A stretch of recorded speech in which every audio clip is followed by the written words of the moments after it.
ഇക്ക ഒരു കാര്യം ചോദിച്ചോട്ടേക്ക, ചോദിക്ക. നമ്മുടെ ജീവിതത്തില് നമുക്ക് വേണ്ട ഏറ്റവും വലിയ തിരിച്ചറിവ് എന്താണെന്നറിയോ ഇക്കക്ക്? ഇല്ല, എന്താണ്? നമ്മുടെ ജീവിതത്തിൽ നമ്മൾ എപ്പോഴും തനിച്ചാണ് എന്നുള്ളതാണ് ഇക്ക. എന്തപ്പ അങ്ങനെ തോന്നാൻ കാരണം നിനക്ക്? എനിക്ക് അങ്ങനെ തോന്നിയെന്നുള്ളതല്ല, ആ, ഈ പറഞ്ഞ ഇക്കക്കാണെങ്കിലും ഇത് കേട്ടുകൊണ്ടിരിക്കുന്ന ഓരോരുത്തർക്കും ഒരു തവണയെങ്കിലും അവർക്ക് തോന്നിയൊരു കാര്യമായിരിക്കും ഇക്ക ഇത്. ശരിയാണ്. അല്ലേ? ഒച്ചപ്പാടിൽ ഫീൽ ചെയ്തിട്ടുണ്ട്. ശരിയാണ്. നമ്മൾ പലപ്പോഴും എല്ലാരും ചോദിക്കുമല്ലോ നിങ്ങളുടെ സ്വന്തക്കാരാരാണെന്ന്. ഉം, അവരോട് നമുക്ക് പറയാൻ കഴിയണം എന്താണെന്നറിയോ? ഉം. നമ്മുടെ സാഹചര്യം അല്ലെങ്കിൽ നമ്മുടെ അവസ്ഥ നല്ലതാണ് എന്നുണ്ടെങ്കിൽ നമ്മുടെ കൂടെ എല്ലാവരും ഉണ്ടാവും, എല്ലാവരും നമ്മുടെ സ്വന്തക്കാരുമായിരിക്കും. അതെ.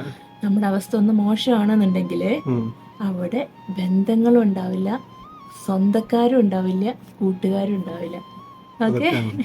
അപ്പൊ ഈ പറഞ്ഞുകൊണ്ടിരുന്നത് പിന്നെ സാഹചര്യത്തിനകത്ത് നമ്മളെ കൂടെ നിൽക്കുന്നവരാണോ ഈ പറഞ്ഞവരെല്ലാരും എന്നാണ്? ഏറെക്കുറെ. ഓക്കെ, അവസ്ഥക്ക് അനുസരിച്ച് നിൽക്കുന്നവരാണ് നമ്മുടെ കൂടെയുള്ളവര് എന്ന് നമ്മൾ മനസ്സിലാക്കി കഴിഞ്ഞാൽ നമ്മുടെ ലൈഫ് ഉണ്ടല്ലോ, ജീവിത വിജയത്തിന് ആ ഒരൊറ്റ കാര്യം മതി. ഈ ഒരു ടീച്ചർ നമുക്ക് ഉണ്ടായാൽ മതി അല്ലേ? ഉറപ്പായിട്ടും മതി കേട്ടോ. അപ്പൊ എല്ലാവരും ലൈഫ് അടിപൊളിയാവട്ടെ.